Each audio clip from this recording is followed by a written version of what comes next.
Kristo. Amani na salama. Amani na salama. Kama ni salama, tumshangilie Mungu wetu kwa kumpungia mkono.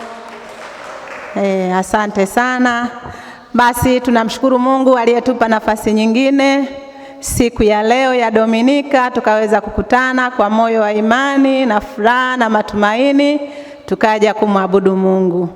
Nami niko hapa leo, naitwa Regina Pantaleo, ni mwinjilishaji wa jimbo la Dar es Salaam. Kwa niko hapa tu kushirikishana na nyenye machache kuhusu utoaji. Mwambie jirani yako utoaji. Mwambie tena utoaji. Kwa hiyo tutegeane masikio. Utoaji sio neno geni na wala sio tendo geni, ni maisha yetu wa Kristo. Kwa hiyo tukijiuliza sasa, utoaji ni nini? Utoaji ni kitu gani? Lakini majibu ni simple tu. Utoaji ni kitendo. Ni hali ya kutoa kutoka ndani ya moyo wako kupitia kwenye fahamu zako, akili zako, mikononi mwako ukampa mtu mwingine. Na leo tutaongelea utoaji ndani ya kanisa. Utoaji ndani ya kanisa ni kumtolea Mungu mali zetu, vipawa vyetu, akili zetu, kila tulicho nacho kwa ajili ya kazi ya Mungu na wahitaji na kuliendesha kanisa letu. Amani na salama. Basi tunaweza tukajiuliza, kama ni hivyo basi tutoe nini? Tunaalikwa kutoa kile ambacho ni mali yetu wenyewe. Unapoambiwa utoaji, utoe kutoka kwenye sehemu ya mali yako. Kile kitu unachokimiliki na una sheria nacho. Naweza ikawa pesa, ikawa vifaa, bidhaa za dukani, mazao, sehemu ya ardhi, chochote unachokimiliki wewe mwenyewe ambacho una sheria nacho, basi ndio unachoalikwa kutoa. Sio wakati wa kutoa unaenda kwa jirani unakata ndizi yake alafu unasema naenda kumtolea Mungu. Hapana, kile ambacho ni mali yako. Sasa kwa nini tutoe? Tunaweza tukajiuliza kwa nini tutoe? Tunalazimika kutoa kwa sababu sisi ni Wakristo. Mwambie jirani, Ukristo ni utoaji. Kwani tunasema Ukristo ni utoaji? Ukristo ni utoaji kwa sababu sisi ni Wakristo. Maanake sisi ni wafuasi wa nani? Wafuasi wa nani? Wa Kristo. Tunatembea katika njia. Mfuasi si anatembea kwenye njia aliyotembea aliyemtangulia? Au sisi sio wafuasi wa Kristo? Kama tuko kanisani hapa tumekuja kumwabudu Kristo, ina maana sisi ni wafuasi wake.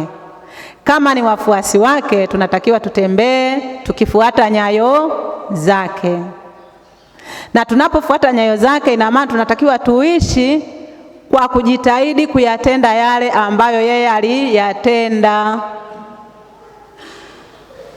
Kristo ametenda mambo mengi kwa upendo, kwa huruma, kwa uvumilivu na kwa kututhamini. Lakini sisi leo tutachukua tendo moja la utoaji. Tutaongea la utoaji moja. Ametenda mengi na makuu sana. Lakini kwa sababu sisi ni wafuasi, tutaangalia utoaji ule tunajifunza nini kwake. Tunaanzia kwa baba yake ambaye alikuwa ndiye mtoaji mkuu. Alikubali kumtoa mwanaye wa pekee Yesu Kristo aje kwetu kutukomboa. mwanaye wa pekee. Mwambie jirani yako, mwanaye wa pekee. Wazazi tunajua tunavyokumbatia watoto, tunavyowapenda. Hata kumtuma aende kwa ndugu alale siku 2 3 ni shughuli, si ndio lakini Mungu anamtoa wa kwake pekee. Duniani nenda kakomboe wale watu wangu. Ni upendo wa namna gani? Tafakari. Upendo huo wa kimungu ni wa namna gani? Kumwachilia mwanaye pekee aje kwa ajili yetu, aishi mazingira ya tunayoishi, aache kwenye ufalme kule wa baba yake, aishi mazingira tunayoishi, akutane na changamoto tunazokutana nazo, akataliwe, adhalilishwe, apigwe, auawe, lakini Mungu kwa sababu ya upendo akaruhusu, na alijua kitakachotokea. Sasa tumwangalie Yesu mwenyewe. Mungu Baba aliongozwa na upendo kwetu sisi, lakini na huruma. Make tulizidi tu, tulihitaji ukombozi. Kwa hiyo akaongozwa na upendo na huruma, kwa kutupenda na kwa kutuhurumia tusiangamie, amlete mwanaye aje kutukomboa. Mtoto kafika, naye akaongozwa na upendo, huruma na utii kwa baba yake. Mwambie jirani yako, aliongozwa na upendo, aliongozwa na huruma, aliongozwa na utii. Hayo mambo yote yalimuongoza, akatoa maisha yake kwa ajili yetu, sadaka kubwa. Akatuhudumia kila kitu, akatusaidia katika changamoto zote, akatufundisha, akatuelimisha, akatuponya magonjwa, akatufungua vifungo vilivyokuwa vimetufunga na zawadi nyingi mbalimbali. Lakini mwisho, kwa sababu alitupenda zaidi, akaona sasa, watu wangu nifanyeje tena, hawa watu niliopewa?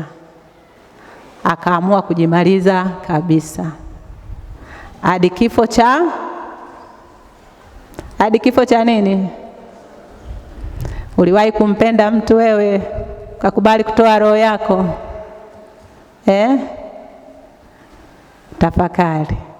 Lakini Kristo alitupenda, akatoa mpaka uhai wake msalabani ili sisi tuweze kufanya nini? Kuishi. Kwa tunarudi pale pale kwamba Mkristo hakuna namna unavyoweza kukwepa nini? Utoaji. Maisha ya Mkristo ni utoaji.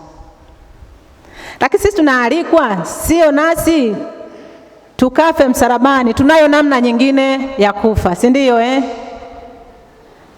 ambayo hatutaiongelea. Lakini leo tunaongozwa nasi tutoe mali zetu, kila tulicho nacho, kwa ajili ya kanisa, kwa ajili ya Mungu. Na chochote unachokitoa kwa ajili ya Mungu, kwa ajili ya kanisa, kiongozwe na yale matendo ya upendo, huruma, unyenyekevu na utii.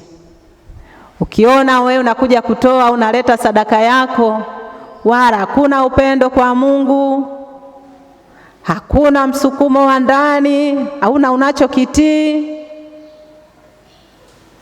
wewe basi bora usilete. Ukae kwanza chini utafakari. Ukishagundua, njoo. Tuko pamoja? Ukigundua, njoo.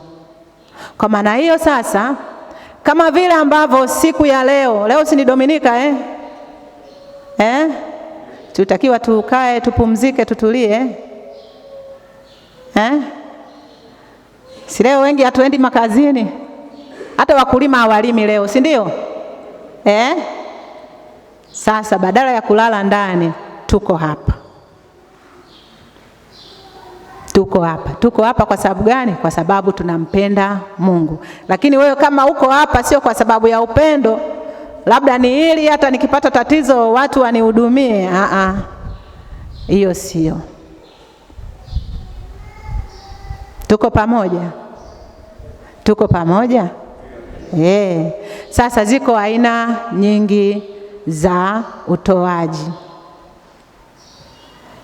Kuna kutoa sadaka hizi ambazo tunazileta kanisani hapa altareni. Japokuwa sadaka kubwa alishaitoa Yesu Kristo msalabani, sisi tunajiunganisha naye kupitia hiyo sadaka kumuonyesha kwamba Mungu tunashukuru. Ulishajitoa sadaka kwa ajili yangu, na mimi naleta hiki nilicho nacho, najiungamanisha na wewe. Mungu ninakushukuru. Mungu ninajitoa kwako. Unakuja hapa kutoa ikiwa ni hali ya shukrani, lakini unakuja kutoa kwa sababu unatii neno la Mungu. Unamtii Mungu mwenyewe. Katika amri za Mungu bado tunatakiwa kujitoa kwa Mungu. Katika amri za kanisa tunatakiwa kutoa kwa ajili ya Mungu. Maana amri za kanisa ni amri ya ngapi natuambia kutoa? Tunakumbuka? Ya ngapi? Tumesahau kidogo. Ya 5. Asante.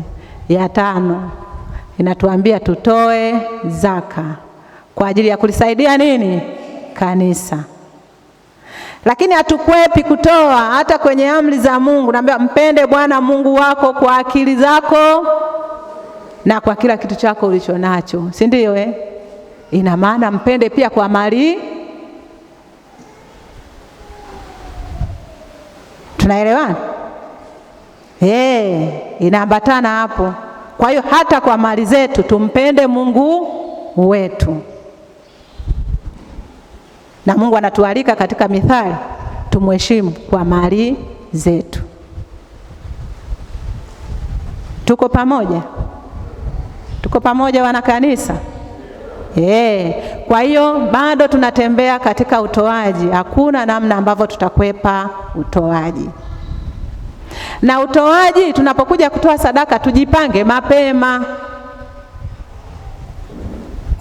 Iandae sadaka yako tangu jana au juzi, umejipanga vizuri. Sasa weekend inaanza, kesho kuna jumuiya, kesho kutwa ni Jumapili. Panga sadaka zako vizuri, watoto wape sadaka, wasaidizi wako wale wafanyakazi nyumbani kama wanakutegemea na wao wape sadaka.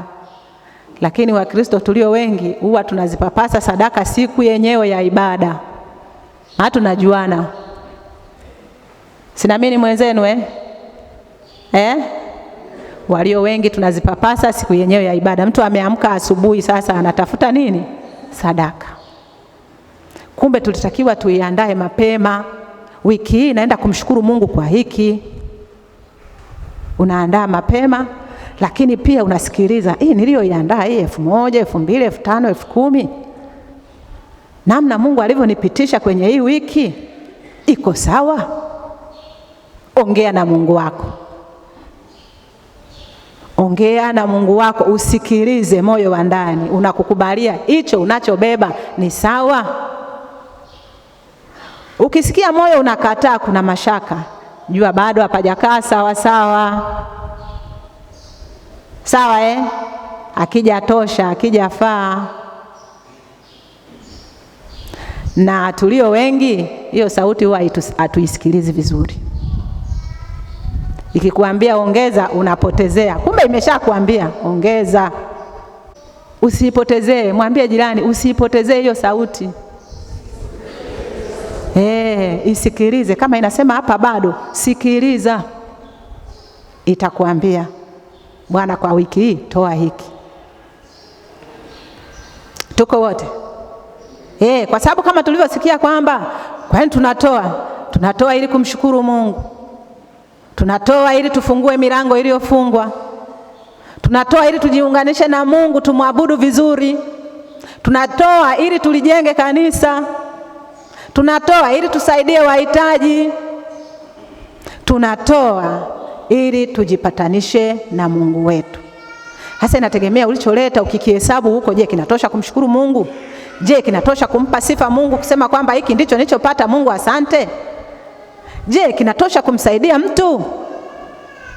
Ukitafakari hivyo, Mungu ametupa roho inayotafakari ndani yetu. Utagundua na utarekebisha. Na unaposikia ndani, kuwa tayari kurekebisha.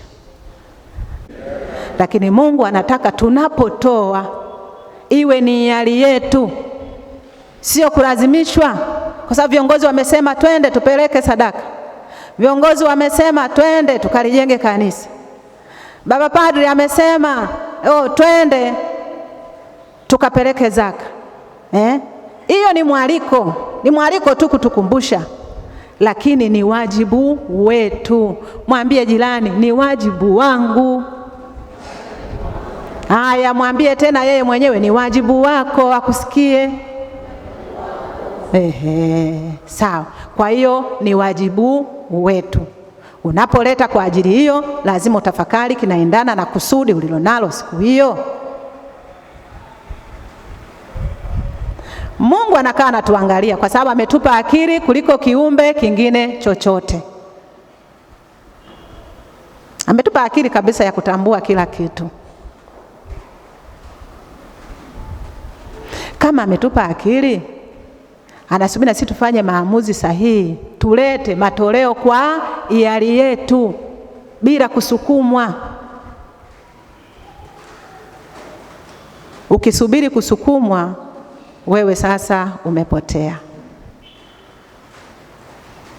Wakati mwingine tunachoka, tunasema utoaji umekuwa mwingi. Leo wamesimama wameongea kutoa kumalizia jengo, wengine wamesema sijui tunaenda kupeleka jimboni, wengine wamesema mababa hawana labda mambo fulani kule nyumbani, thamani hazijatimia au nini.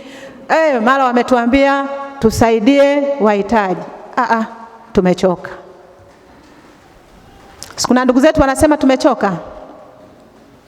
Hivi Mungu kama angesema na mimi nimechoka kukupa pumzi, ungefanyaje? Ungefanyaje? Angesema na mimi nimechoka kukulinda huko barabarani, mara umepanda mabodaboda mimi nakaa nimelinda wewe tu, mara umepanda gari nimelinda wewe tu, mara ulijikwaa kidogo uanguke chini nikakudaka mapema. Kwa sababu mambo mengine huwa tunahisi tumeyakwepa kwa nguvu zetu, kumbe si kwa nguvu zetu. Naye akasema nimechoka. Tungekuweje? Mwambie jirani hivi, acha kauli ya kusema umechoka kwa Mungu. Mwambie tena, acha kuchoka kumtolea Mungu. Alafu mwambie kwa sababu yeye hajachoka kukusaidia. Umemwelewa jirani alichosema? Mungu hajachoka kukusaidia. Na wewe kama ulikuwa unajaribu kutoa hizo kauli, ziache mara moja. Tena ni kauli ya kuungama hiyo. Nasikia Kristo wenzangu? Hiyo kama uliwahi kuisema, ni kauli ya kufanya nini? Ya kuungama. Kwa vizuri matoleo yetu, ndio maana tuna maendeleo. Kwanza tumshangilie Mungu aliyetuwezesha kupata kanisa zuri.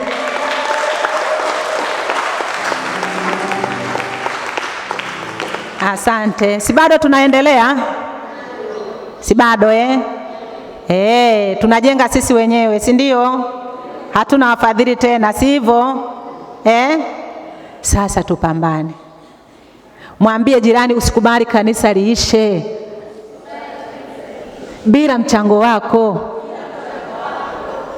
Hajasikia? Mwambie usikubali kanisa liishe bila mchango wako. Haya, asante. Naamini amesikia. Umesikia jirani? Usikubali kanisa liishe bila mchango.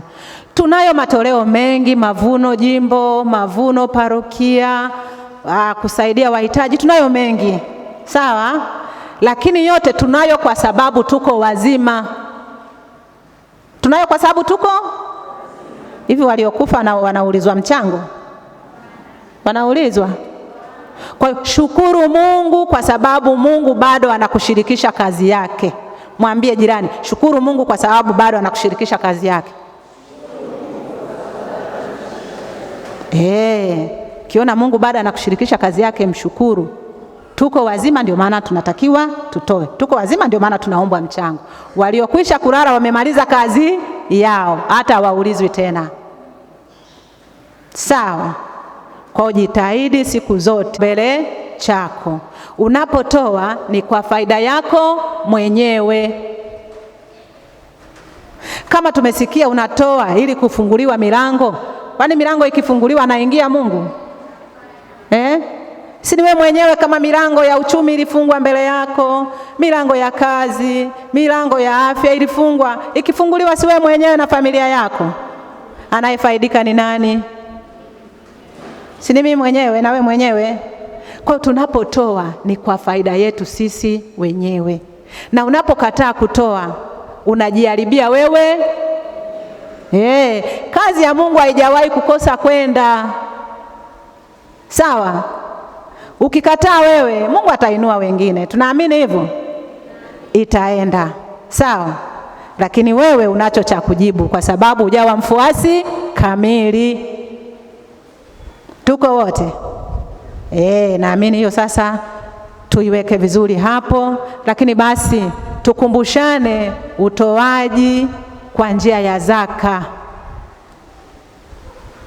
Mwambie jirani zaka. Mwambie tena zaka. Zaka tunatakiwa tutoe zaka kamili.